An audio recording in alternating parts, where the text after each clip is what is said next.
Doug Lesmerises here at the Rose Bowl, wrapping up the Urban Meyer era.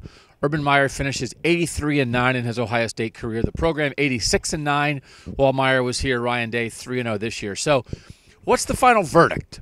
What do we say about Urban Meyer's time here? I asked Urban Meyer about this on Monday at the final pregame news conference, and I asked him in the context of Alabama and Clemson, and he said, in that way, they have failed. And it was kind of a remarkable word to hear for a team that now finished 13-1, and for a coach who is the winningest active coach in college football and was 83-9 here. But on some level, considering where they were in 2014, you understand what he's saying, that they did fail by not getting back to a situation where they had another shot at a national championship, because they made the playoff in 2016, but you get shut out 31-0. You don't really have a shot. So that's the standard here. We wrote a series a couple years ago about the indestructibility of Ohio State, and I think you're going to get better context on the Urban Meyer era when you look back on it. It's going to depend where Ohio State goes from here in the next 5, 10, 15, 20 years.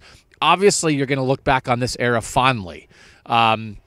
Big Ten championships, a national championship, 7-0 against Michigan. Find an era in the future where Ohio State is struggling with Michigan, and Urban Meyer will be even more of a legend for being 7-0, just like Jim Tressel's a legend in that way for being 9-1. So I think maybe you give like an A- to the Urban Meyer era, which again is remarkable. 83-9 almost anywhere else is an A+. But I think that's what he would give. And I think he got Sabaned a little bit. You are one of the best college football coaches of all time, and you wind up in the era of maybe the best. And here's the other thing. As we get to an 8-team playoff, and I think we're going to get there probably sooner than later, I think an Urban Meyer Ohio State team would have fared very well in an 8-team playoff. If they could have gotten in, they would have had a shot. I think it's possible. The 2016 team that got shut out 31-0 might be the worst Ohio State team in the last 5 years. I think 14's better, 15's better. I think this year's team is better, and I think last year's team is maybe better. So the team that shouldn't have gotten in, they had close wins over Wisconsin and Oklahoma. They got in. Oklahoma not that close. And they weren't ready for it. I think a lot of these other Ohio State teams in an 8-team playoff, in the 5 years of the playoff, they finished 3rd, 4, 5, 6, and 7. So the teams that finished 5, 6, and 7, they would have had a shot. This year's team that finished 6th, they would have won a playoff game. If in an 8-team playoff, if they're 6 playing 3, they would have won.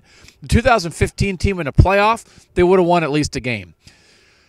Last year's team, if they were a 5 against Alabama, was a 4, that would have been fun. So as we get to an 8-team playoff, I think you may look back and say, man, I wish we had that in the Urban Meyer era. Just like you can look back and say, the 2005 Ohio State team that was 4th in the final polls, you wish you had a 4-team playoff then because that team would have been in. So Urban Meyer is going to miss out on that here.